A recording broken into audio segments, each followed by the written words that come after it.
La jeune génération vont dire les dreadeux, les si, ou on nous appelle des locticiens.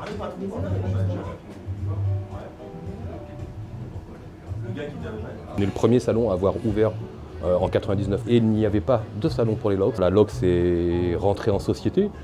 La LOX n'était pas, on était hors société, je veux dire à l'époque quand on faisait des LOX, c'était les LOX ou le travail quoi en gros. Ça fait partie de notre vie de tous les jours, une vie qu'on a choisie il y a longtemps, qu'on avait une vingtaine d'années chacun. Ça reste une philosophie, un mouvement spirituel et religieux aussi. C'est vraiment la base. Dans la Bible, il y a ce qu'on appelle le vœu du Nazaréen. Il y a aussi ce qu'on appelle les Baïfal qui sont aussi musulmans. Il y a des gens qui peuvent être athées qui font des LOX aujourd'hui. Il y a plein de gens différents. Moi je ne suis pas de religion rasta, j'aime certains principes du rasta. En venant de la Seine-et-Marne, quand j'avais des dreadlocks, j'étais un peu un marginal. Arrivé à Assas, j'étais un rebelle. Et dans le jeu vidéo, j'étais juste un mec lambda. L'image du tatouage, du piercing ou de la dreadlocks dans les pays, par exemple scandinaves, anglo-saxons, a évolué plus rapidement qu'en France parce que c'est un pays de tradition.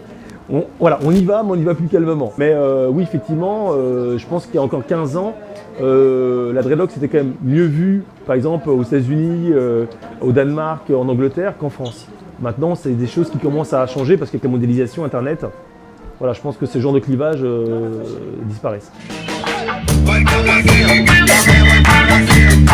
Bye.